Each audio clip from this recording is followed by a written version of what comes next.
بسم اللہ الرحمن الرحیم نحمده ونصلی علی رسوله الکریم اما بعد۔ اہل سنت والجماعت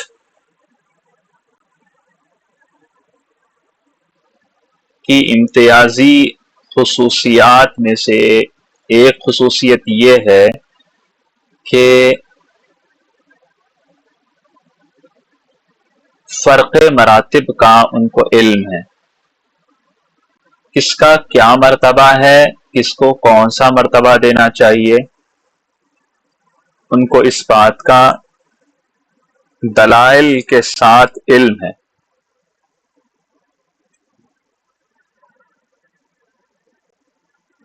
اور اہل سنت والجماعت کے بالمقابل جو دوسرے گروہ ہیں ان کے اندر عام طور پر فرق مراتب کی کمی پائی جاتی ہے۔ وہ کسی کو بہت اونچا بنا دیتے ہیں تو کسی کو بہت نیچا، یعنی افراط اور تفریط کا شکار ہو گئے۔ نبی کو خدا بنا دیا تو صحابی کو نبی بنا دیا، اور کبھی کبھی صحابی کو بھی خدا بنا دیا۔ کچھ لوگوں کو انبیاء سے بھی اونچا مقام دے دیا۔ مختلف قسم کے عقائد، مختلف قسم کی گمراہ نظریات رونما ہوئے افراط اور تفریط کا شکار ہونے کی وجہ سے، بے اعتدالیوں کی راہ پر چلنے کی وجہ سے۔ اس کی وجہ بغض ہے، عناد ہے، عداوت ہے، بد باطنی ہے، بہت ساری چیزیں ہیں۔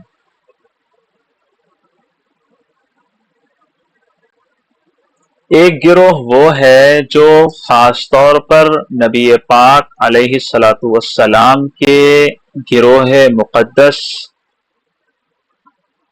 یعنی صحابہ کرام رضوان اللہ علیہم اجمعین سے خصوصی طور پر بغض رکھتا ہے، عداوت رکھتا ہے، دشمنی رکھتا ہے، طرح طرح کے الزام لگاتا ہے اور بہت ساری من گھڑت باتیں اپنی طرف سے پیش کرتا ہے، اور معاملات کو، حالات کو، روایات کو ایسے انداز میں گڈ مٹ کر کے پیش کرتا ہے کہ اچھے اچھوں کی ناک میں دم کر کے رکھ دیتا ہے۔ ایسا گروہ اچھے اچھوں کے لیے پریشانی کا باعث ہو جاتا ہے۔ حق اور سچ کو تلاش کرنا، غبار ہٹا کے حق کو واضح کرنا بہت مشکل ہو جاتا ہے۔ لیکن ایسا نہیں ہے کہ اہل سنت والجماعت کے سرخیلوں نے، جابازوں نے، علماء دین نے، محققین نے ہار مان لی ہو، بلکہ ان لوگوں نے حق کو روز روشن کی طرح واضح کیا ہے، شمس تابہ کی طرح پیش کیا ہے، اور غبار کو بالکل صاف کر کے امت مسلمہ علی صاحبہا الصلاۃ والسلام کے سامنے پیش کیا ہے۔ کمی اس شخص کی ہے، کوتاہی اس شخص کی ہے، افسوس ہے اس شخص پر جو اتنے واضح انداز میں پیش کر دینے کے باوجود بھی آج گمراہیوں کا شکار ہے یا لا علمی کے بھور میں پھنسا ہوا ہے۔ ہم جیسے لوگوں کی بات کر رہا ہوں میں، آج بھی ہم لا علم ہیں، آج بھی ہم بے وقوف ہیں، آج بھی ہم انہی چیزوں میں پڑے ہوئے ہیں کہ ہم حق اور باطل میں تمیز نہیں کر پاتے۔ یہ ہماری کمی، ہماری کوتاہی ہے۔ ہمیں چاہیے کہ حق کو حق جانیں، حق کی تلاش میں رہیں، باطل کو باطل جانیں اور باطل کو ختم کرنے کی فراق میں رہیں۔ بڑے بڑے صحابہ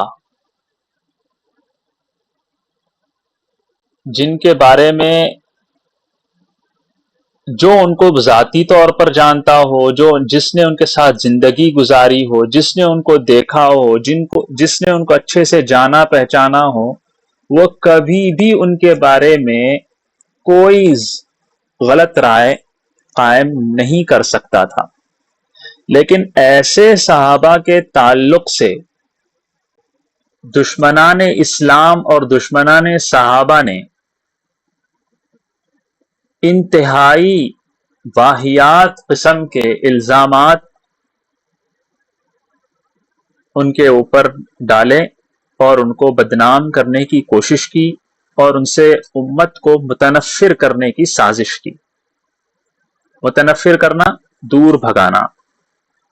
آج ہم ایسے ہی ایک مظلوم صحابی کا تذکرہ کریں گے، جن کا تذکرہ ہم نے پہلے بھی کیا ہے مختصر طور پر، کتاب میں بھی ان کا تذکرہ مختصر طور پر ہے، لیکن میں نے سوچا کہ اس معاملے میں آپ لوگوں کے سامنے تھوڑی سی تفصیل سے بات کر لی جائے تاکہ آپ لوگوں کو کسی قسم کا کوئی خدشہ بعد میں کسی کتاب کو پڑھنے یا کسی مصنف کو پڑھنے یا کسی بیان کے سننے پر ہو، خدشہ نہ ہو، اطمینان رہے، آپ کے سامنے بات واضح رہے۔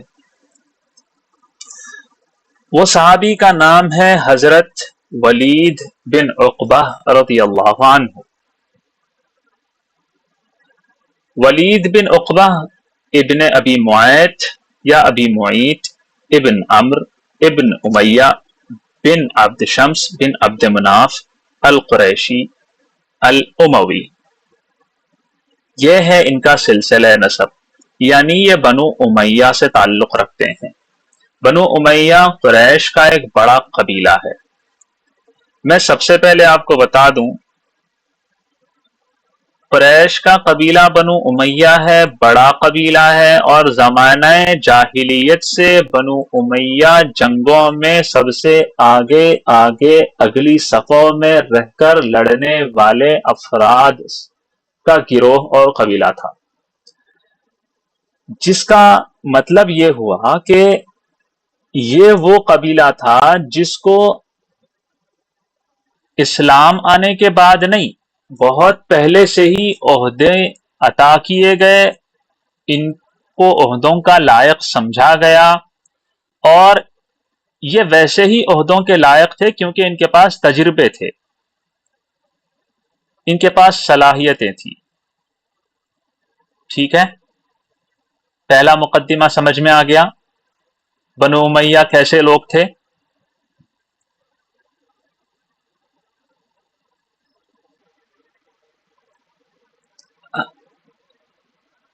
جی، بنو امیہ کا بعد میں چل کے ایک لمبا سلسلہ گزرا ہے بادشاہت کا، خلافت کے بعد۔ اس میں اچھے بادشاہ بھی آئے، برے بادشاہ بھی آئے۔ اس کو کہتے ہیں خلافت بنو امیہ۔ آپ لوگوں نے نام سنا ہوگا حضرت عمر ابن عبد العزیز، وہ بنو امیہ کے بادشاہوں میں سے ایک بادشاہ تھے، جن کو عمر ثانی کہا جاتا ہے۔ حضرت عمر جیسا بنو امیہ کے خاندان سے تعلق رکھتے تھے۔ تو بنو امیہ، جی بالکل، بنو امیہ کو سرے سے گالیاں دینا، بنو امیہ کو سرے سے غلط قرار دینا کسی صورت روا نہیں ہے۔ انصاف پسند انسان کبھی بھی بنو امیہ کو سرے سے، مطلب مکمل طور پر، حتمی طور پر یہ نہیں کہہ سکتا کہ یہ لوگ گمراہ تھے، غلط تھے، رسوائے زمانہ تھے۔ محققین نے لکھا ہے اگر بنو امیہ کا دور نہ ہوتا تو اسلام اور دنیا بھی اتنی ترقی نہ کرتی جتنی آج کر چکی ہے. اتنی اہمیت رکھتا ہے بنو امیہ کا دور، صرف اسلام اور اہل اسلام اور ایک مذہب کے لیے نہیں بلکہ دنیائے انسانیت کے لیے. اور بادشاہت میں کوئی اچھا بھی بادشاہ ہوتا ہے، کوئی برا بھی بادشاہ ہوتا ہے. تو اس ایک دو بادشاہ کی خرابی کی وجہ سے ساری سلطنت اور بادشاہت کو ہم یہ نہیں کہہ سکتے کہ وہ تھی ہی غلط، تھی ہی خراب.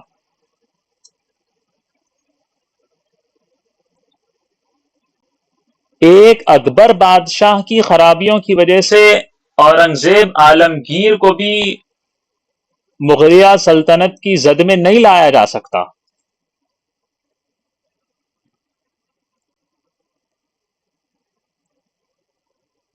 لیکن ایک گروہ ایسا ہے جو بنو امیہ سے اتنا بھیانک قسم کا بغض رکھتا ہے جس کی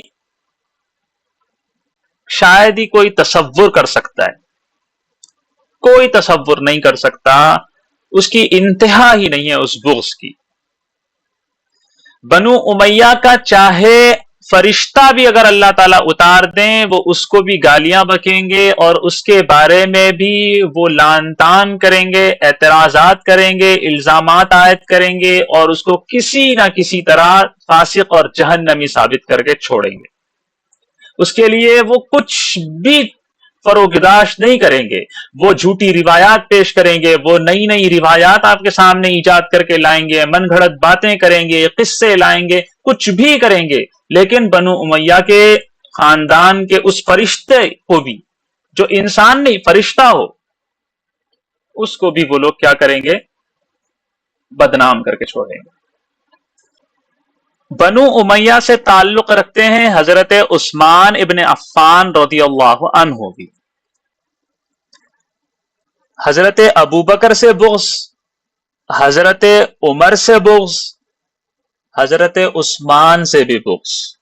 اور حضرت عثمان کے ساتھ ساتھ حضرت امیر معاویہ بھی بنو امیہ سے تعلق رکھتے ہیں، اسی لیے ان سے بھی بغض، حسد، غصہ، بہت سی چیزیں. میں نے کہا ولید بن عقبہ رضی اللہ عنہ بھی بنو امیہ سے تعلق رکھتے ہیں.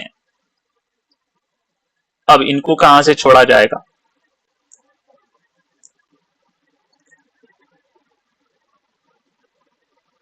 حضرت عثمان رضی اللہ عنہ کے اخیافی ماجائی بھائی ہوتے ہیں ولید بن عقبہ.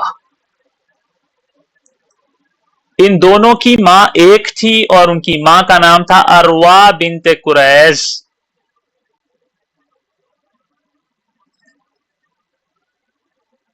ولید بن عقبہ رضی اللہ عنہ کے تین بھائی تھے، ایک عمارہ، دوسرے خالد اور تیسرے ولید. ان تینوں کو ملا کر یہ تین بھائی ہوتے ہیں. یہ تینوں کے تینوں فتح مکہ کے موقع پر اسلام لے آئے، تینوں کے تینوں صحابی ہیں. ایک روایت میں آتا ہے یہ، اسی طرح ایک روایت میں یہ آتا ہے کہ حضور صلی اللہ علیہ وسلم کی پھوپھی کے بیٹے ام حکیم بیضہ کے بیٹے ہیں ولید بن عقبہ، اور ام حکیم بیضہ رسول اللہ صلی اللہ علیہ وسلم کے والد کی جڑواں بہن تھی، ساتھ پیدا ہوئی تھی. حضرت ولید بن عقبہ ایک پر عزیمت، باہمت، خوش اخلاق، صادق الایمان، بہترین نوجوان تھے. ہونا تو یہ چاہیے تھا ولید بن عقبہ رضی اللہ عنہ کو ان کے عظیم کارناموں کی بنا پر مسلمان فاتحین کی فہرست میں سر فہرست جگہ ملنی چاہیے تھی. اگر اتنی جگہ نہیں مل سکتی تھی تو کم سے کم ان کو شرف صحبت رسول صلی اللہ علیہ وسلم کا لحاظ کرتے ہوئے ان کی عزت اور ان کی توقیر کرنی چاہیے تھی، اور ان سے منسوب جو واقعات اور روایات اور حکایات ہیں ان کی تردید ہونی چاہیے تھی جن سے ان کے دامن کرامت پر حرف آتا ہو۔ مگر ستم ظریفی کی انتہا دیکھیے، کتب تاریخ، کتب تفسیر اور اس کے علاوہ دیگر کتب میں اتنے بڑے صحابی کو فاسق کے نام سے یاد کیا جاتا ہے۔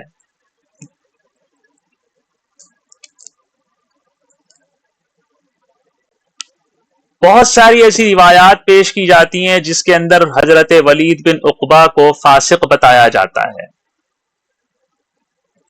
ان کے بارے میں بہت ساری باتیں پیش کی جاتی ہیں۔ یہ ہے سورۃ الحجرات کی آیت نمبر 6۔ یا ایھا الذین آمنوا، اے ایمان والو، ان جاءکم فاسق بنبأ، اگر کوئی فاسق تمہارے پاس کوئی خبر لے کر آئے، فتبینوا،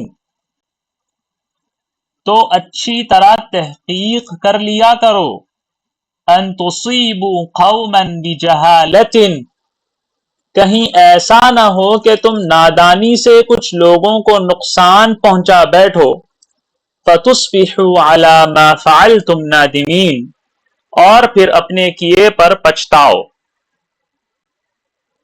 یہاں نیچے لکھا ہوا ہے انگلش میں، او you who believe, if a rebellious evil person comes to you with news, verify it, lest you harm people in ignorance and afterwards you become regretful to what you have done.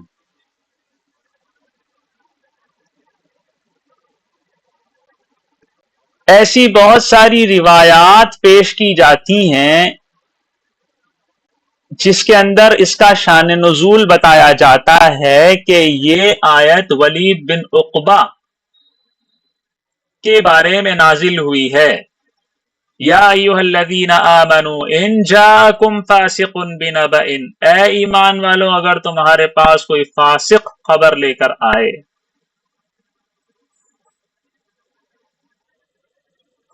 واقعہ یوں پیش کیا جاتا ہے کہ ولید بن عقبہ کو حضور صلی اللہ علیہ وسلم بنو مصطلق، ایک قبیلہ ہے، اس قبیلے کے پاس زکوٰۃ وصول کرنے کے لیے بھیجا تھا حضور صلی اللہ علیہ وسلم نے۔ بنو مصطلق سے زمانہ جاہلیت میں ولید بن عقبہ کی لڑائی تھی، عداوت تھی، دشمنی تھی۔ ولید بن عقبہ بھی مسلمان ہو گئے، وہ قبیلہ بنو مصطلق بھی مسلمان ہو گیا۔ حضور نے ولید بن عقبہ کو بنو مصطلق بھیجا زکوٰۃ لینے کے لیے، تو ولید بن عقبہ وہاں جانے لگے۔ جب ان کی بستی کے قریب پہنچے تو وہ سارے لوگ وہاں پر جمع ہو گئے۔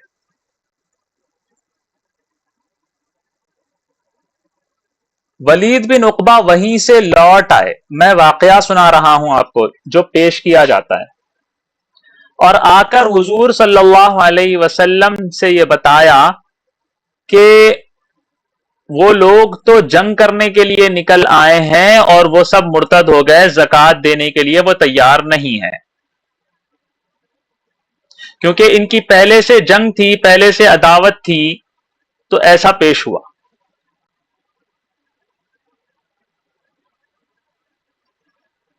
حضور صلی اللہ علیہ وسلم نے حضرت خالد ابن ولید کو مقرر فرمایا کہ اس واقعے کی آپ تحقیق کریں، جائیں پتہ کریں کیا واقعی بنو مصطلق کا قبیلہ سارا مرتد ہو گیا۔ خالد ابن ولید رضی اللہ عنہ جب وہاں پر گئے اور واقعے کی تحقیق کی تو ایسا کچھ بھی نہیں پایا. انہوں نے آ کر بتایا کہ وہ لوگ نہ مرتد ہوئے ہیں نہ زکوٰۃ سے انکاری ہیں. تب یہ آیت نازل ہوئی یا ایھا الذین آمنوا ان جاءکم فاسق، اے ایمان والو اگر تمہارے پاس کوئی فاسق خبر لے کر آئے تو تم پہلے اس کی تحقیق کرو. ایسا نہ ہو کہ تم اس کی خبر پر کوئی ایسا کام کر بیٹھو، کسی اپنے کو ایسا نقصان پہنچا بیٹھو جس سے بعد میں تمہیں ندامت ہو. واقعہ کیا پیش کیا گیا؟ یہ پیش کیا گیا کہ فاسق کون ہے. قرآن نے فاسق کس کو کہا؟ ولید بن عقبہ کو. ایک صحابی کو قرآن فاسق کہہ دے، ایسا کلام جو ازل سے ابد تک ہمیشہ کا ہمیشہ محفوظ اور اٹل رہے گا، جس کو قرآن فاسق کہہ دے،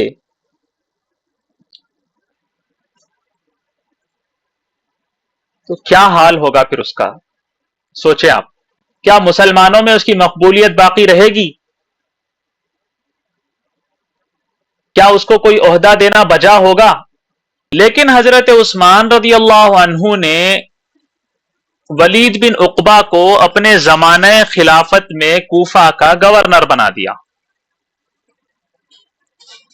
تو اب حضرت عثمان پر اعتراض بنتا ہے نا، ارے یہ کیا بات ہو گئی، ولید بن عقبہ کو قرآن فاسق کہہ رہا ہے اور ولید بن عقبہ کو انہوں نے گورنر بنا دیا کوفہ کا. اچھا بنو امیہ سے تعلق رکھتے ہیں، او ہو ماجائی بھائی ہیں، اخیافی بھائی ہیں. اس سے ثابت کیا ہو رہا ہے؟ حضرت عثمان کی غیر دیانتداری. اسی لیے ضروری ہوتا ہے کہ ہم ولید بن عقبہ رضی اللہ عنہ کے بارے میں بھی تفصیل سے جان لیں. ویسے تو اس کے بارے میں نے آپ لوگوں کو وضاحت کے ساتھ بتا دیا ہے. پہلی بات تو یہ ہے کہ یہ واقعات انتہائی درجے ضعیف اور موضوع کی حد تک ہیں. معاملات میں گڑبڑ کر دی گئی، روایات میں پیچیدگی پیدا کر دی گئی. میں رک جاتا ہوں، آپ پہلے مجھے بتائیں کنفیوژن کہاں ہو رہی ہے. دیکھیں واقعہ یہ پیش کیا جاتا ہے کہ ولید بن عقبہ کو بنو مستلق قبیلے میں زکوٰۃ وصول کرنے کے لیے بھیجا جاتا ہے. وہاں پر وہ جا رہے ہوتے ہیں اور اس قبیلے کے قریب پہنچتے ہیں، وہ سارے قبیلے والے جمع ہو کر ان کی طرف آ رہے ہوتے ہیں. تو ولید بن عقبہ یہ سمجھتے ہیں کہ یہ لوگ مجھے قتل کرنے کے لیے آ رہے ہیں. وہ وہاں سے ہی واپس لوٹ آتے ہیں، حضور کو بتاتے ہیں کہ حضور صلی اللہ علیہ وسلم وہ لوگ تو مرتد ہو گئے اور قتل کرنے کے لیے آ رہے ہیں، وہ زکوٰۃ دینے کے لیے نہیں ہے، وہ لوگ مرتد ہو گئے. حضور صلی اللہ علیہ وسلم نے فوراً سے کارروائی نہیں کی، فوراً سے جنگی تیاری نہیں کی، بلکہ خالد ابن ولید کو بھیجا، جاؤ تحقیق کر کے آؤ کہ معاملہ کیا ہے. خالد ابن ولید جا کر آتے ہیں اور کہتے ہیں کہ ایسا کچھ بھی نہیں ہے، وہ لوگ مسلمان ہیں اور زکوٰۃ دینا چاہتے ہیں، ہم تو استقبال کے لیے آ رہے تھے. وہ انہوں نے ایسے کہا. آئی سمجھ میں بات؟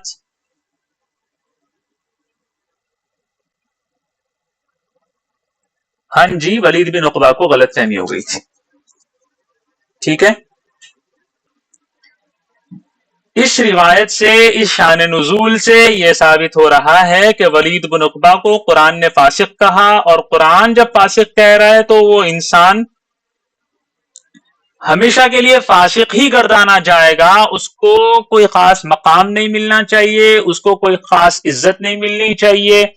فاسقوں والا جو طریقہ ہوتا ہے وہ طریقہ اس کے ساتھ اپنانا چاہیے، اور کوئی اسلامی خدمت اس سے نہیں لینی چاہیے، کیونکہ قرآن نے اس کی مذمت کر دی ہے. لیکن حضرت عثمان کو دیکھا جائے تو انہوں نے اس کو گورنر اور والی بنا دیا، حاکم بنا دیا. میں آپ لوگوں کو سب سے پہلے ایک بات بتاتا ہوں. جب ہم یہ اعتراض سنتے ہیں کہ حضرت عثمان نے ایسے انسان کو بنا دیا ہے حاکم جو قرآن میں فاسق ٹھہرایا جاتا ہے.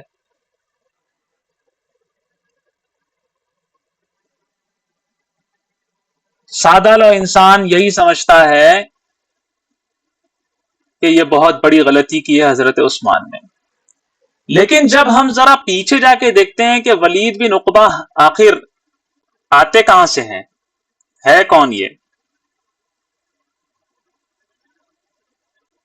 تو سب سے پہلے ہمیں یہ نظر آتے ہیں ابو بکر رضی اللہ عنہ کی خلافت میں انہوں نے سب سے پہلا کارنامہ جو انجام دیا ہے وہ حضرت ابو بکر رضی اللہ عنہ کی خلافت میں سر انجام دیا ہے.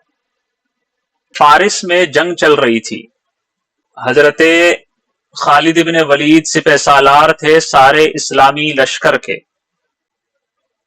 اس زمانے میں خلیفۃ رسول اللہ، خلیفۃ المسلمین، امیر المؤمنین ابو بکر صدیق رضی اللہ عنہ اور سپہ سالار خالد بن ولید کے درمیان پیغام پہنچانے، ان کا پیغام ان کو اور ان کا پیغام ان کو، جو جنگی رازداری والے خطوط ہوتے تھے ان خطوط پر معمور کیا تھا حضرت ابو بکر صدیق رضی اللہ عنہ نے حضرت ولید بن عقبہ کو. تاریخ طبری جلد نمبر 7 صفحہ نمبر 4.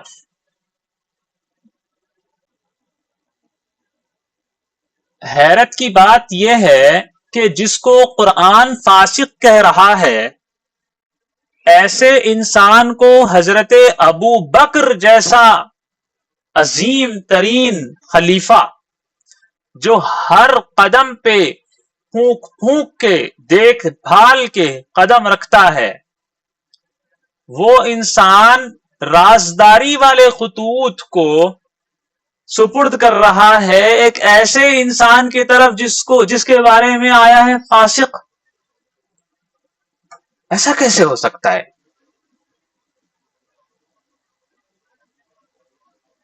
اچھا، صرف یہ نہیں بلکہ ایک بڑی فوج کی کمک اور مدد لے کر بھی یہ پہنچے تھے.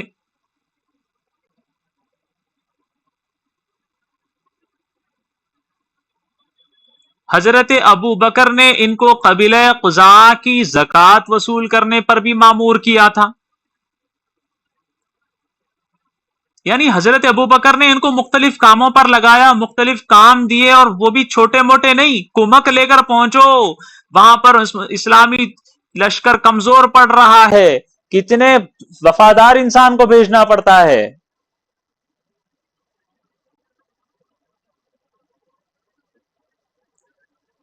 اچھا، حضرت ابو بکر کے نزدیک ولید بن عقبہ کا مقام اگر آپ لوگوں کو دیکھنا ہے تو آپ لوگ ذرا یہ جملہ سنیے، طبری کی ہی یہ بات ہے. یہ جو تاریخ طبری ہے نا، یہ کوئی چھوٹا موٹا لفظ نہیں ہے. تاریخ طبری میں اگر کوئی بات آ جائے تو اس کا جھٹلانا ناممکن سا ہو جاتا ہے. اتنی زیادہ ہائی لیول کی آتھینٹک کتاب ہے یہ.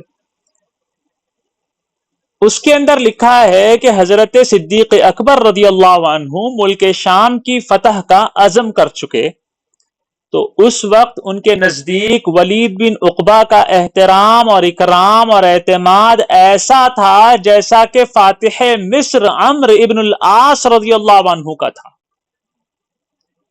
وہ کیسے؟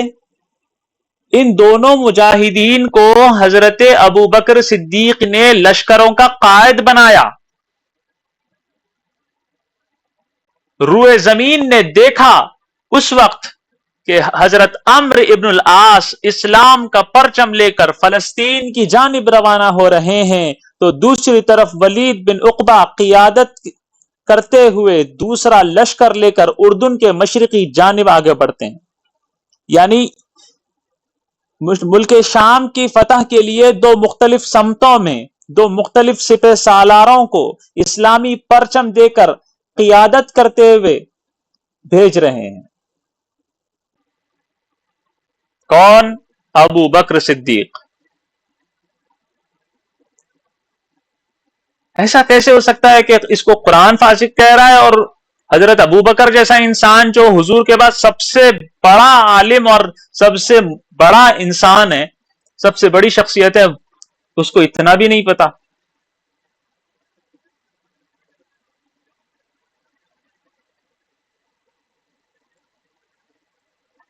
حضرت عمر کے دور میں ولید بن عقبہ کا ذکر آتا ہے، تغلب اور الجزیرہ۔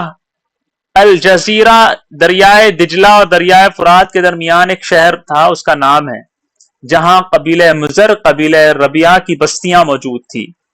تو بلاد تغلب اور الجزیرہ، یہ دو جگہوں پر حضرت ولید بن عقبہ کا نام آتا ہے کہ وہاں پر وہ مجاہدین کی شام میں پشت پناہی کیا کرتے تھے تاکہ دشمن پیچھے سے حملہ آور نہ ہو سکے۔ آگے دشمن لڑ رہا ہے، پیچھے یہ موجود ہوتے تھے اپنے ایک لشکر کو لے کر۔ اور اس وقت حال ایسا تھا، ولید بن عقبہ جہاں پر رہتے تھے، ربیعہ اور تنوخ کے جتنے مسلم اور کافر تھے سب ولید بن عقبہ رضی اللہ عنہ کے ماتحت تھے۔ ولید بن عقبہ کا حال دیکھیں آپ، وہ قائد اور حاکم ہونے کی حیثیت سے وہاں پر موجود ہے، لیکن انہوں نے اپنی قیادت کو غنیمت سمجھ کر اس علاقے میں جو ہمیشہ شروع سے عرب عیسائی قبائل سے بھرا پڑا تھا، وہاں پر اپنے جنگ اور جہاد اور حکومتی امور کی مشغولیتوں کے ساتھ ساتھ ان عیسائیوں، کافروں، نافرمانوں میں دعوت اللہ کا کام بھی شروع کر دیا۔ حکمت اور موعظت سے ان ایسے اسلوب اختیار کیے کہ قبیلہ ایاد، قبیلہ تغلب کے نصرانی بھی بقیہ عرب کی طرح آغوش اسلام میں آ جائیں۔ کوششیں کی، آپ دیکھیں اس صحابی کو۔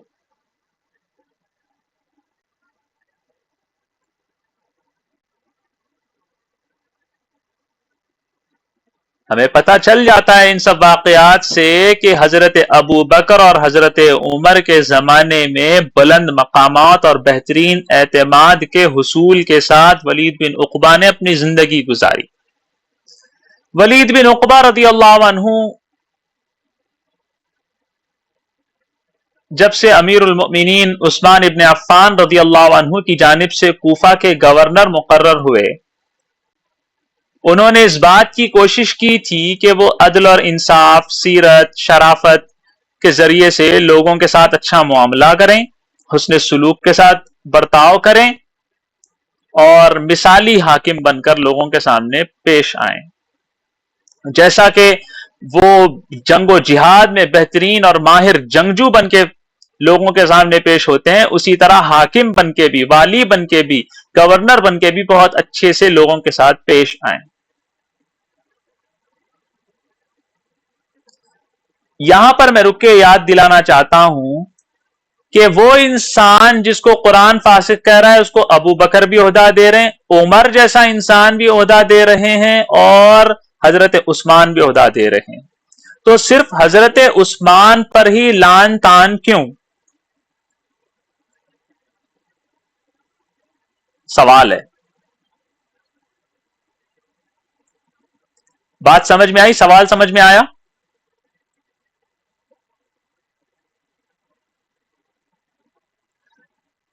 جی، حضرت عثمان کے زمانے میں 5 برس تک، 5 سالوں تک کوفہ کے گورنر رہے ہیں حضرت ولید بن عقبہ۔ آپ لوگوں کو پتا ہے کہ 5 سالوں میں، 5 سالوں کی ان کی جو مدت ولایت تھی، گورنری کی مدت تھی، ان کا حال ایسا تھا کہ ان کے گھر میں نہ دربان تھا نہ دروازہ، نہ کوئی سیکیورٹی گارڈ تھا نہ دروازہ تھا۔ اپنے اور پرائے، جانے اور انجانے، ہر کسی کو ان سے آنے ملنے کی اجازت تھی، کوئی رکاوٹ نہیں تھی۔ ہر وقت ہر کس و ناکس ان سے آتا اور ملتا اور اپنی ضرورتوں کو پیش کرتا، اور وقت کا حاکم ولید بن عقبہ ان کی ضروریات کو پورا کرتا۔ ولید بن عقبہ ان لوگوں میں سے تھے جن کو چھپنے کی ضرورت بھی نہیں تھی۔ برے کام کرنے کے لیے پردوں کی ضرورت پڑتی ہے، ولید بن عقبہ نے کسی قسم کا پردہ، دروازہ، دربان کچھ بھی نہیں رکھا، کیونکہ ان کو اس کی ضرورت ہی نہیں تھی۔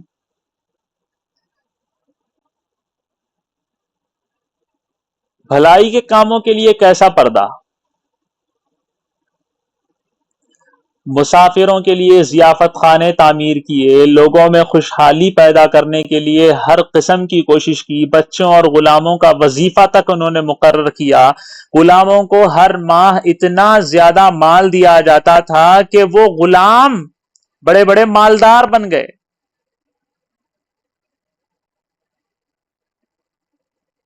ہونا تو یہ چاہیے تھا کہ لوگ ایسے نیک دل امیر اور گورنر کے گیرویدہ اور دیوانے ہو جاتے، ان سے محبت کرتے۔ ایسا ہوا بھی کہ عوام کی اکثریت ان کی اس مثالی عمارت اور اس مثالی ولایت سے ان کی دیوانی تھی۔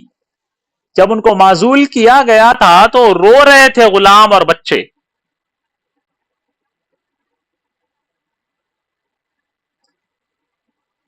لیکن آج میں آپ لوگوں کو وہ واقعہ سناتا ہوں جن سے آپ کو ساری باتوں کا نتیجہ سمجھ میں آ جائے گا کہ ولید بن عقبہ سے بغض کیوں ہوا۔ ولید بن عقبہ کے تعلق سے یہ ساری باتیں کیوں کی گئیں جو ہم آج بڑی بڑی کتابوں میں پڑھتے ہیں۔ مجھے بتاؤ، اتنی باتیں سمجھ میں آ گئی؟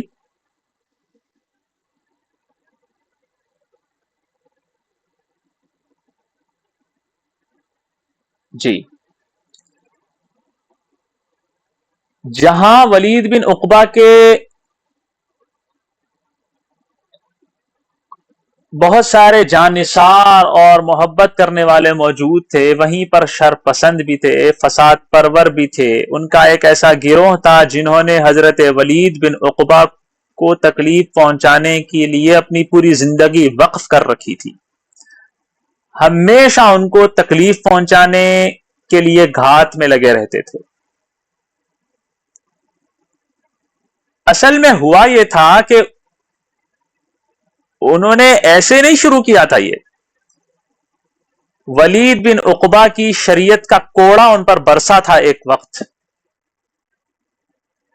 اور اس شریعت کے کوڑے کے برسنے کی وجہ سے یہ لوگ شر پسندی پر اتر آئے تھے۔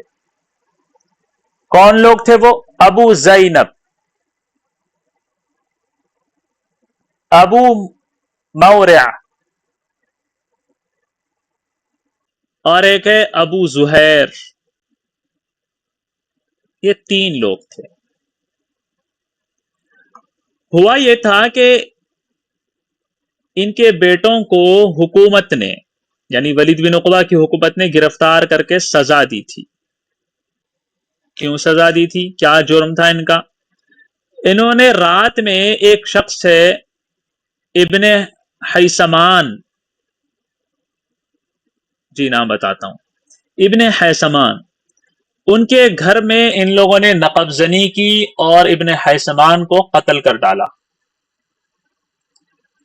کن کے بیٹوں نے؟ ابو زینب، ابو مورع اور ابو زہیر، جندب ابو زہیر۔ ان تینوں کے بیٹوں نے ابن حیثمان کے گھر میں نقب زنی کر کے ابن حیثمان کو قتل کر ڈالا۔ اتفاق کی بات یہ تھی کہ ابن حیثمان کے پڑوس میں ایک صحابی مہمان تھے اس رات، جس رات ان تینوں کے بیٹوں نے نقب زنی کی تھی اور قتل کیا تھا، اور یہ جرم ان لوگوں نے کیا تھا. وہ صحابی نے ان قاتلوں کے خلاف، ان مجرموں کے خلاف حضرت ولید بن عقبہ کو گواہی دی کہ میں نے اپنی آنکھوں سے دیکھا ہے ان لوگوں کو یہ کام کرتے ہوئے. ولید بن عقبہ نے شریعت کا حکم نافذ کیا اور قتل کے بدلے قتل ہوئے. اب یہ جو مجرم تھے، ان کے جو باپ تھے تینوں جن کے نام میں نے لیے، ان تینوں کے دل میں بدماشی اور شیطانی قسم کا دماغ جنم لینے لگ گیا. ان لوگوں نے ٹھان لیا کہ اس امیر کے خلاف ایسی چال چلیں گے، ایسی کاروائی کریں گے کہ بس پچھتائے گا یہ اپنے حاکم ہونے پر. بہت کسی نہ کسی فریب سے اسے ضرور اذیت پہنچائیں گے. جب ان لوگوں نے یہ ٹھان لیا، جب ان لوگوں نے یہ عزم کر لیا ایک صحابی کے خلاف جنہوں نے حق پر عمل کیا، جنہوں نے اچھوں کے ساتھ اچھا اور بروں کے ساتھ جیسا برتاؤ کرنا چاہیے تھا عدل کا ویسے برتاؤ کیا، ان کے خلاف اپنے ایجنٹ پھیلا دیے. ایک ایک حضرت ولید بن عقبہ کی ایک ایک حرکت پر نظر رکھنے کے لیے اور ان کی مکمل نگرانی کرنے کے لیے بھیج دیا.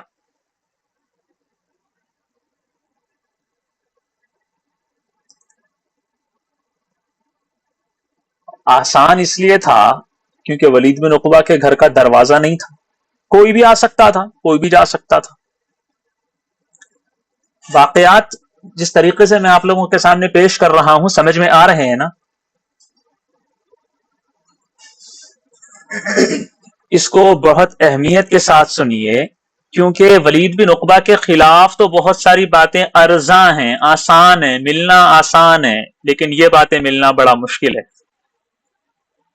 مجھے پتا ہے میں نے کتنے پاپڑ بیلے ہیں آپ لوگوں کے سامنے یہ ساری چیزیں بیٹھ کر سنانے کے لیے. اس کی تھوڑی سی جھلکی یہاں پر موجود عائشہ راجپوت صاحبہ کو پتا ہے. میں نے کوشش کی تھی کہ ان سے بھی کچھ مدد لوں.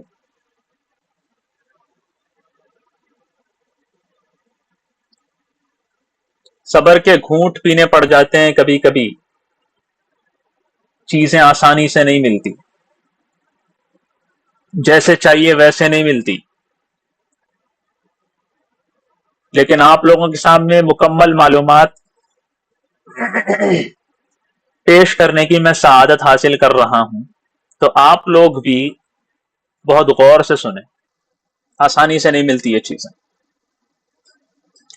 کیوں عائشہ صاحبہ صحیح کہہ رہا ہوں؟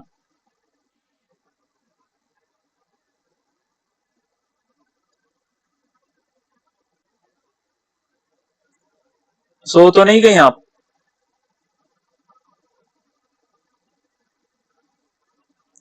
لو جی سو گئی ہیں. اچھا باقی تو جاگ رہے ہیں نا؟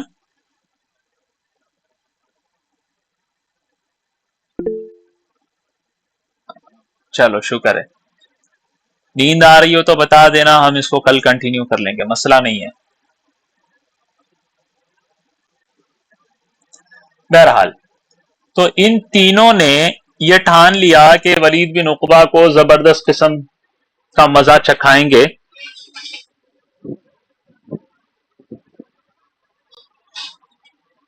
اچھا تو کیا پیش کیا تھا آپ نے؟ یہی پیش کیا تھا ولید بن عقبہ کے تعلق سے.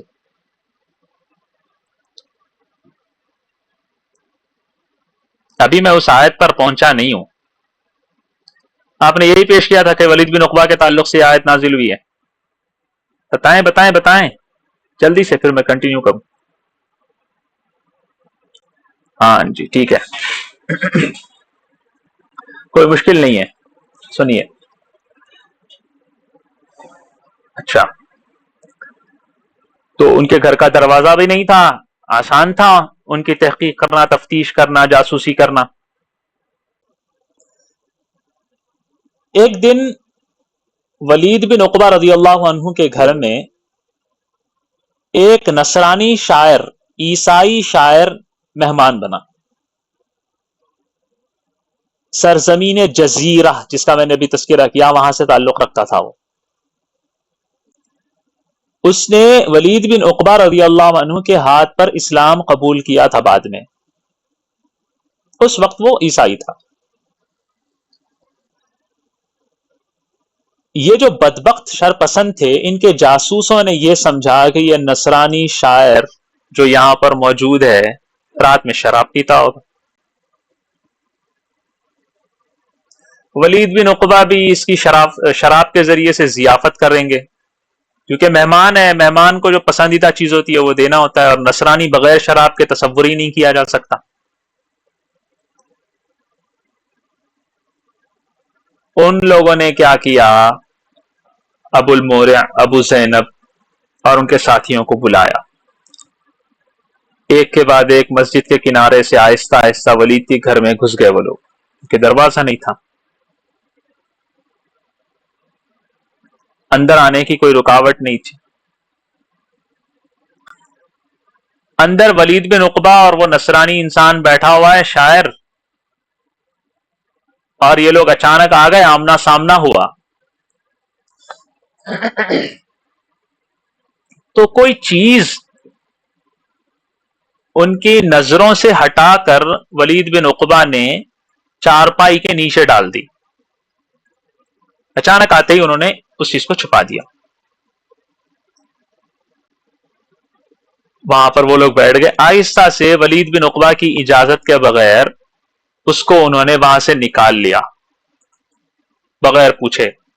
حد دیکھو ذرا، حاکم ہے اور اس کے سامنے یہ حرکت کی جا رہی ہے۔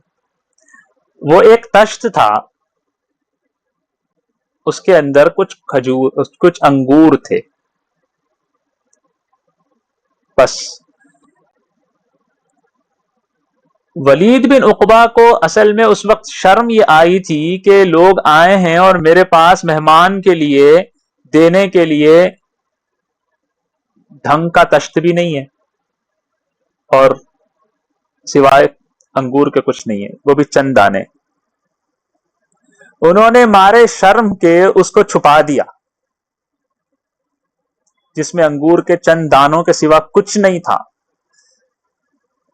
اب جب دشمنوں نے جس انداز سے وہ لوگ آئے تھے جاسوس بن کے ولید بن عقبہ کو رنگے ہاتھ پکڑنے کے لیے کہ یہ شراب سے ضیافت کر رہا ہوگا اور شراب یہ اس کا مہمان پی رہا ہوگا، ان لوگوں نے جب دیکھا کہ یہ یہاں پر تو معاملہ ہی کچھ اور ہے، شرم سے پانی پانی ہو گئے، ایک دوسروں کو ملامت کرنے لگے کہ یہ کہاں، یہ کیوں ہوتا ہے نا۔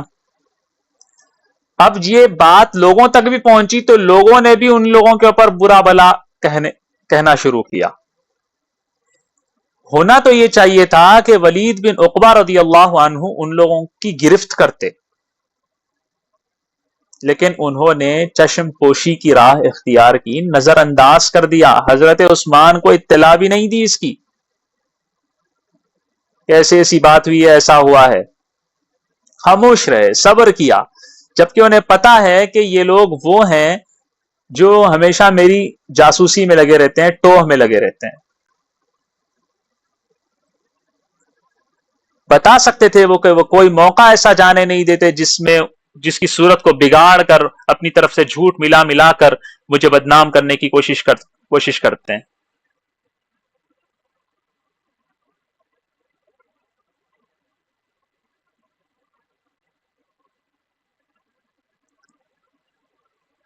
اتنی بات سمجھ میں آ گئی؟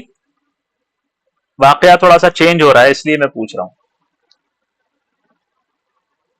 یہاں تک سمجھ میں آ گیا؟ ٹھیک ہے۔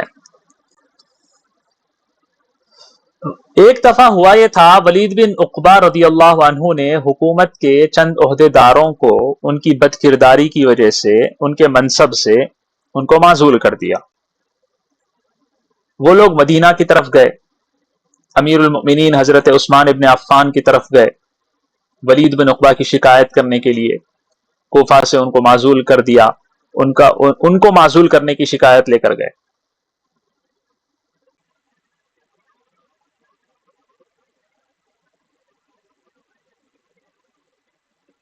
دوسری طرف جب یہ لوگ مدینہ میں تھے، ابو زینب، ابو مورع، ان لوگوں نے کیا کیا، بھیڑ میں کوفہ کی دارالعمارت میں داخل ہو گئے۔ دارالعمارت کا مطلب جہاں پر ایک حاکم بیٹھتا ہے اور سارے معاملات طے ہوتے ہیں، وہاں اتنی دیر تک بیٹھے رہے کہ سب وہاں سے چلے گئے۔ ولید بن عقبہ کو اب آرام کرنا تھا، سب لوگ چلے گئے، یہ دونوں تینوں وہیں بیٹھے ہوئے ہیں۔ ولید بن عقبہ آرام کرنے کے لیے لیٹ گئے تو ان کی انگوٹی چرا کر یہ لوگ نکل گئے۔ ولید بن عقبہ بیدار ہوئے، اپنی انگوٹی نہیں دیکھی انہوں نے، کہاں ہیں ڈھونڈے، اپنی بیویوں سے انہوں نے پوچھا۔ وہ لوگ پردے کی آڑ میں آنے جانے والوں کی خبر رکھتی تھی، انہوں نے بتایا کہ آخر میں 2 شخص بیٹھے ہوئے تھے جن کا حلیہ ایسا اور ایسا تھا، اور ایسے ایسے وہ لوگ تھے۔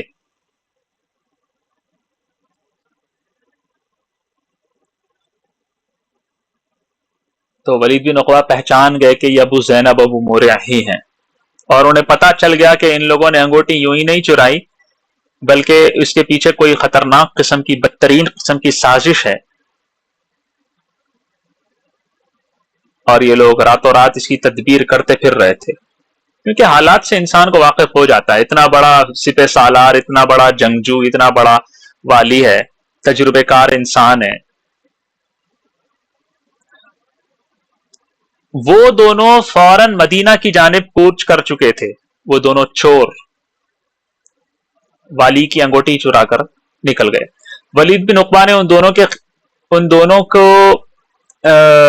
تلاش کرنے کے لیے بھیجا تو کوفہ میں نہیں ملے وہ، کیونکہ وہ لوگ تو نکل گئے تھے۔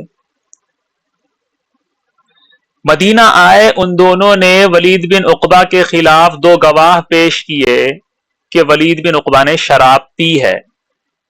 یہ واقعہ سارا یہاں آ کے جڑتا ہے، بات سمجھ میں آ رہی ہے؟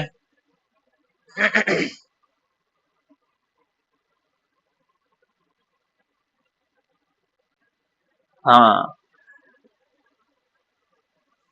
حضرت عثمان رضی اللہ عنہ نے گواہوں سے پوچھا، تم نے دیکھا ہے شراب پیتے ہوئے؟ انہوں نے کہا، ہم ان سے ملاقات کے لیے آئے تھے، گھر میں داخل ہوئے تو دیکھا کہ وہ شراب کی قے کر رہے ہیں۔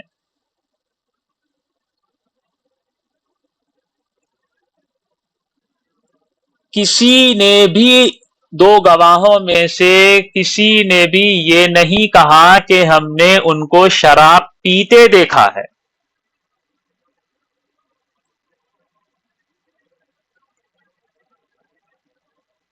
بات سمجھ میں آئی؟ شراب کی قے کرتے ہوئے دیکھا ہے۔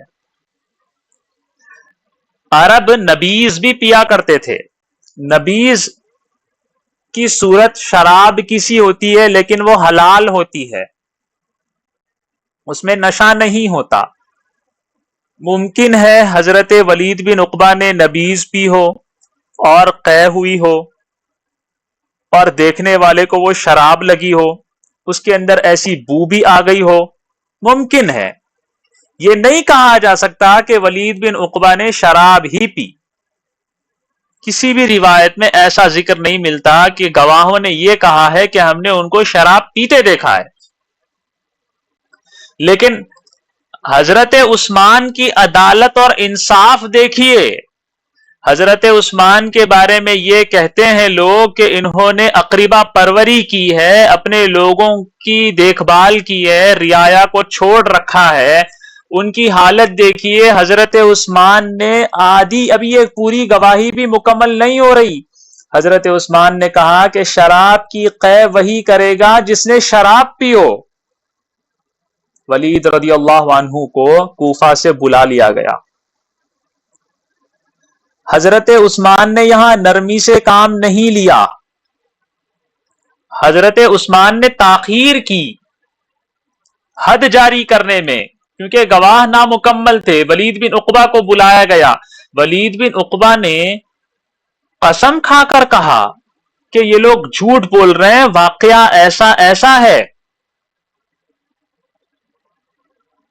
ساری تفصیلات بتائیں.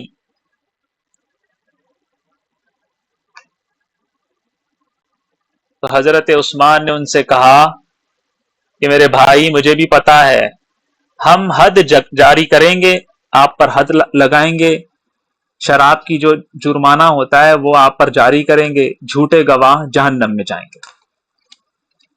حضرت عثمان کے ایسا کرنے پر لوگ یہ کہتے ہیں، کچھ کتابوں میں یہ لکھا ہوتا ہے کہ سارے صحابہ کہہ رہے ہیں حد جاری ہو، حضرت عثمان حد جاری کرواتے ہیں. حد جاری کس کی جاتی ہے؟ جس نے جرم کیا ہو. لیکن ایک بات یاد رکھیں، میں آپ لوگوں سے ایک سوال پوچھتا ہوں، کیا جیل میں جانے والا ہر انسان پاپی اور مجرم ہوتا ہے؟ کیا پھانسی پہ لٹکنے والا ہر انسان پاپی اور مجرم ہوتا ہے؟ نہیں ہوتا. اس کا مطلب یہ ہوا کہ جس کو سزا ملتی ہے ضروری نہیں ہے کہ وہ واقعی اس میں مبتلا اور ملوث رہا ہو، ضروری نہیں ہے. تو سزا ملنے سے یہ ثابت نہیں ہو جاتا کہ وہ واقعی مجرم تھا. جیل میں جانے سے، پھانسی پر چڑھنے سے، گولی کے لگنے سے یہ ثابت نہیں ہو جاتا کہ آگے والے نے بھی وار کیا ہے یا آگے والے نے بھی جرم کیا ہے. ممکن ہے آگے والے کے گواہ تیز ترار ہوں، لفاظ ہوں، چرب زبانی سے کام لینے والے ہوں.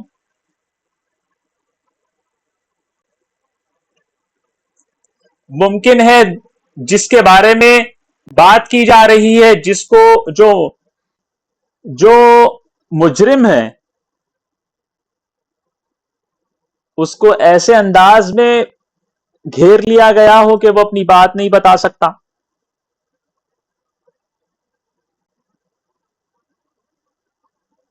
حضرت عثمان نے یہاں پر، اگر حضرت عثمان چاہتے تو یہ بات کر سکتے تھے، وہ کہہ سکتے تھے کہ ممکن ہے ایسا ہو.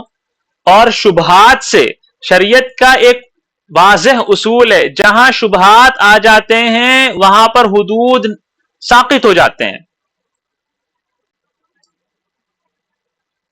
شبہات آ گئے وہاں پر چھوڑ دیا جاتا ہے اس مجرم کو. شبہ کی بنیاد پر، شک کی بنیاد پر کسی کو بھی سزا نہیں دی جاتی شریعت میں، کیونکہ شک ہے. یہاں پر بھی شک تھا، لیکن حضرت عثمان نے حالات کی نزاکت دیکھتے ہوئے، اور اس کے علاوہ حضرت عثمان نے یہاں پر اپنی عدالت دکھائی کہ انہوں نے اقریبہ پروری نہیں کی، بلکہ انہوں نے وہ کام کیا جو بہت زیادہ محتاط حاکم اور خلیفہ کرتا ہے. رشتہ دار ہے تو رشتہ داروں کے معاملے میں اور سختی سے پیش آئے، اور کہا کہ حد جاری کرو. یہ وہ قصہ ہے جس کے ذریعے ولید بن عقبہ رضی اللہ عنہ پر شراب پینے کی تہمت لگائی جاتی ہے.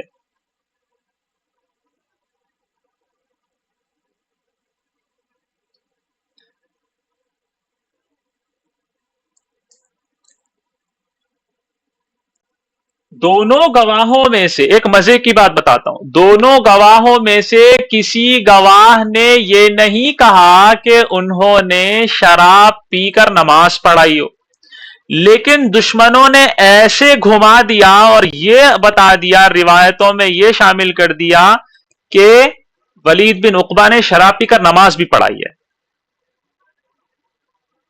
اور ہماری بڑی بڑی کتابوں میں یہ مذکور ہو گیا، ایسے کر دیا انہوں نے. بات سمجھ میں آ رہی ہے؟ تو ولید بن عقبہ رضی اللہ عنہ دراصل ایک مظلوم صحابی ہیں. وہ امت کے لیے بہت رحم دل، بہت زیادہ عزیز تر تھے. یہ ہے ولید بن عقبہ کی داستان مظلومیت. جن سے ہمیں پتا چلتا ہے کہ ولید بن عقبہ حضرت ابو بکر کے زمانے میں بھی محبوب تھے، حضرت عمر کے زمانے میں بھی محبوب تھے، حضرت عثمان کے زمانے بھی محبوب تھے، لیکن حضرت عثمان کے زمانے میں فتنہ پروروں نے، فساد مچانے والوں نے حالات ایسے بنا دیے تھے کہ حضرت ولید بن عقبہ پر حد جاری کی گئی، ان کو معزول کیا گیا، اور اس کے بعد سے ان کے خلاف بہت ساری باتیں ہوئی، بہت کچھ ہوا، بہت کچھ ہوا، بات یہاں تک پہنچ گئی کہ یہ پیش کیا جانے لگا کہ ان جاءکم فاسق میں ولید بن عقبہ کو اس کا مصداق قرار دیا گیا، اور یہ کہا گیا کہ ولید بن عقبہ نے ایسے ایسے کیا تھا، تو ان کی تو اس آیت کا شان نزول یہ ہے۔ اب میں اس آیت کے بارے میں آپ لوگوں کو بتاؤں گا اور پھر اپنی بات ہم ختم کریں گے۔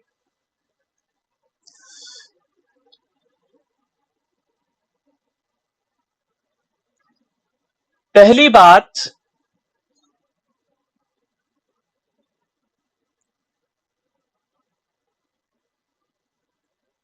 ایک کتاب ہے العواصم من القواسم، امام ابو بکر ابن العربی رحمہ اللہ تعالی کی کتاب ہے، محب الدین الخطیب رحمہ اللہ تعالی کا حاشیہ اس پر موجود ہے، شاندار کتاب ہے ایک دم، اسی موضوع پر ہے۔ اس کے اندر انہوں نے یہ روایت پیش کی ہے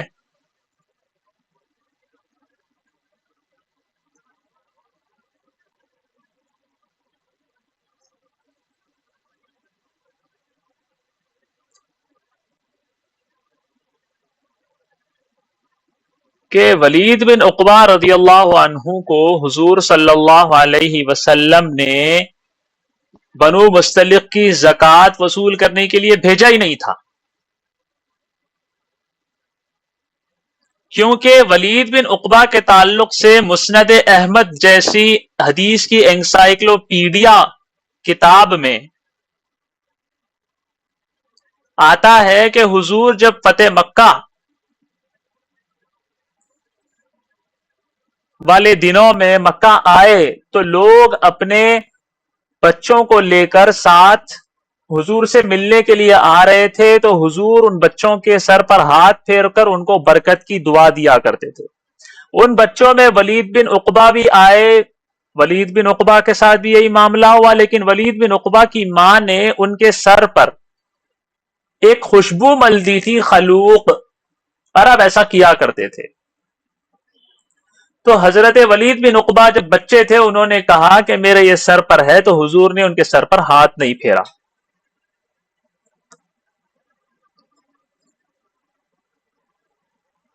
یہ ایک روایت ہے جس کے اندر بتایا جا رہا ہے کہ فتح مکہ کے موقع پر ولید بن عقبہ بچے ہیں، بچوں کے گروہ میں آئے ہیں اور حضور سے ملاقات کی ہے، اور روایات سے ثابت ہے کہ ولید بن عقبہ فتح مکہ کے موقع پر مسلمان ہوئے۔ تو یہ کیسے ہو سکتا ہے کہ حضور صلی اللہ علیہ وسلم نے ایک بچے کو زکوٰۃ وصول کرنے کے لیے بھیج دیا اور اتنا بڑا کام انجام دینے کے لیے؟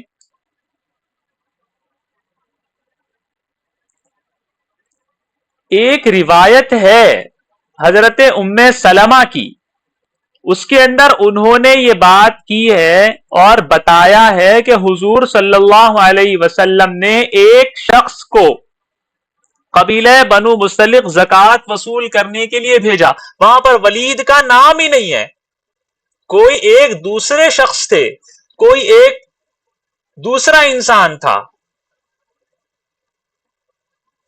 بات یہاں پر ولید بن عقبہ کی جوڑ دی گئی اور بتایا گیا کہ ولید بن عقبہ کے اوپر نازل ہوئی آیت۔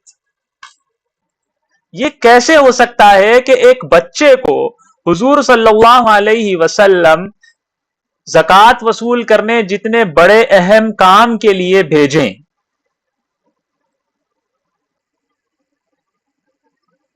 سب سے پہلی بات،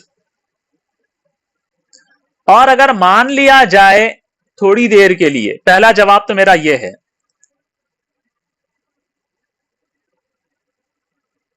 پہلا جواب سمجھ میں آ گیا؟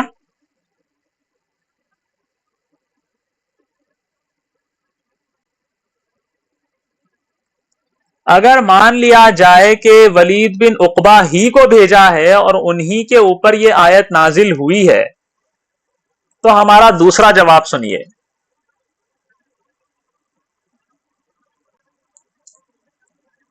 بعض صحابہ سے غلطی سرزد ہوئی ہے، اس میں کوئی شک نہیں ہے۔ اللہ تعالیٰ نے ان کو توبہ کی توفیق بھی دی اور انہوں نے توبہ کر بھی لی، ان کو رضامندی کا مژدہ اور پیغام بھی مل گیا، خوشخبری بھی مل گئی، ان کی عدالت پر، ان کی ثقاحت پر کوئی اثر اس پر نہیں آتا۔ جتنی روایتیں ولید بن عقبہ کے تعلق سے آئی ہیں وہ سند کے اعتبار سے محدثین کے نزدیک، میں سچ بتاؤں، ایک لید کی حیثیت بھی نہیں رکھتے۔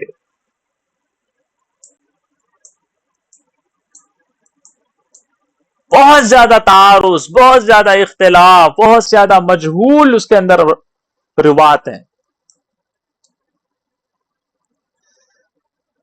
اگر مان لیا جائے کہ یہ واقعی ولید بن عقبہ ہی کی شان میں، ان کی مطلب انہی کے حالت میں یہ آیت نازل ہوئی ہے، تو اس بنا پر بھی ولید بن عقبہ کو فاسق قرار نہیں دیا جا سکتا۔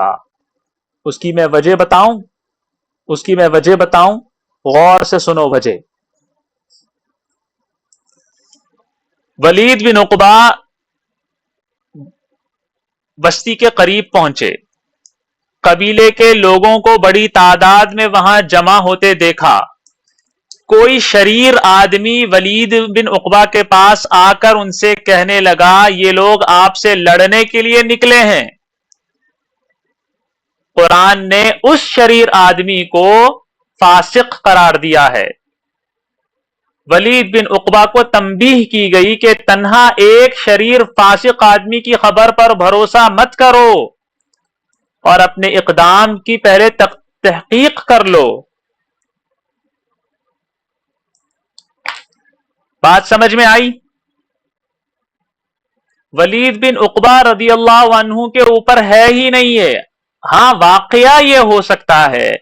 وہاں پر یہ بات تفسیر ابن جریر میں موجود ہے، جلد نمبر 22 صفحہ نمبر 286، اور آپ کو اردو میں اگر یہ پڑھنا ہے تو آپ لوگ حضرت مفتی تقی عثمانی صاحب کا آسان ترجمہ قرآن پڑھ سکتے ہو۔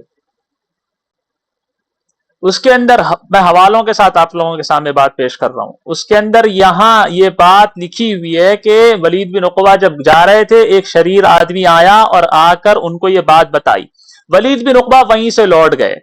قرآن کہہ رہا ہے اگر کوئی فاسق آپ کے پاس آ جائے کوئی خبر لے کر تو اس کی تحقیق کر لیا کرو، کہیں ایسا نہ ہو کہ آپ کے اقدام سے آپ کو بعد میں ندامت ہو۔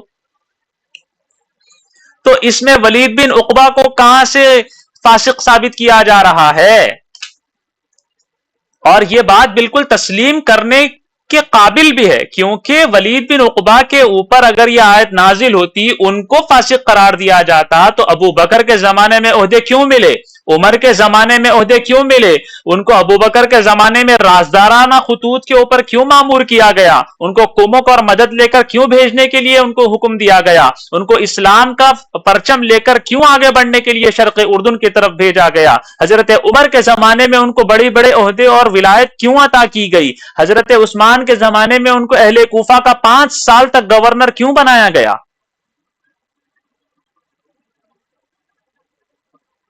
ان سب واقعات سے ہمارے سامنے یہ بات آتی ہے کہ ولید بن عقبہ انتہائی بہترین قسم کے شریف النسل اور بہت دیانتدار نیک انسان تھے، بہت سخاوت والے تھے اور اپنی قوم میں ہر دل عزیز تھے۔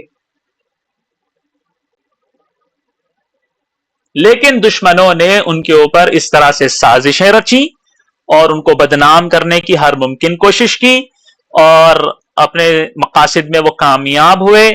ولید بن عقبہ ان فتنوں میں گھر گئے اور حضرت عثمان نے ان سے کہا کہ صبر رکھو، اور پھر یہ سارے واقعات پیش ہوئے۔